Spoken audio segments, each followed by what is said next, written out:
그 공인의 그 위치에 걸맞는 책임과 역할이 있게 되고, 그 책임과 역할을 다 하지 못하게 됐을 적에 비난도 받게 되고, 공인으로서의 그런 참 그 자격도 없다는 이런 말을, 이런 야유를 사람들에게 듣게 됩니다.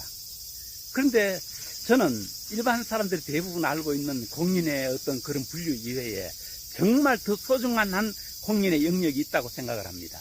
바로 과거 역사, 과거, 현재, 미래, 이 역사 위에 세워진 공인, 역사적인 공인, 저는 이런 공인의 영역이 분명히 있다고 생각합니다. 그게 누구일까요? 예, 바로 살아있는 모든 사람들이 바로 역사의 공인에 해당한다고 볼 수가 있습니다.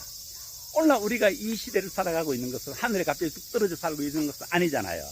창세로부터 아담과 하와의 때로부터 계속 거룩한 생명의 흐름을 이어받아가지고 이 역사의 생명의 DNA의 흐름을 타고 오늘 우리가 여기 있는 것이거든요.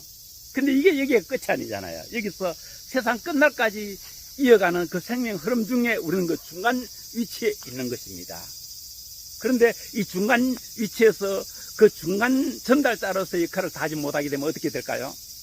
우리가 바톤 이어받기 같은 개주경 같은 경우에 예를 들어 한 10명이 팀을 이루 경기를 한다고 봤을 적에 뭐 한 5번째쯤 되는 사람이 바톤을 이어받고 더 이상 달리지 않게 되게 되면은 그 뒤에 나머지 5사람은 달리지도 못하고 그 전체 경기를 망치게 되는 것이죠.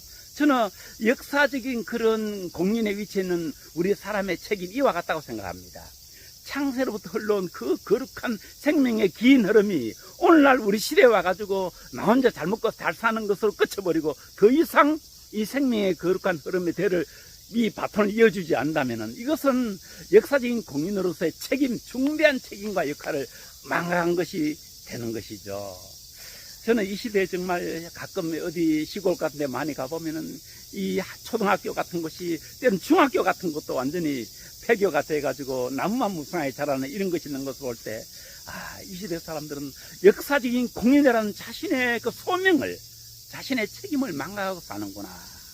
이런 생각을 하면서 참 무척이나 안타깝게 생각합니다. 저는 청년 때부터 이런 점을 알아가지고 사실은 가족계획 같은 것도 수십 년 전부터 제가 참 반대를 했던 사람 중에 하나입니다. 이 시대를 살아가는 모든 교육자들은 말이죠. 그냥 나 혼자 잘 먹고 잘 사는 거 이런 걸 가르칠 게 아니라 유치원 시절부터 아이들에게 너희들은 역사적인 소명을 띤 역사의 공인들이나 이런 책임을 고취시켜가지고 그들이 나 혼자 한 시대를 잘 사는 것이 끝이 아니라 세상 끝날까지 계속 생명의 그런 흐름을 이어주는 이것이 인간으로서 가장 중요한 공인으로서의 책임이고 소명이라는 이것을 저는 꼭 가르쳐야 한다고 생각합니다.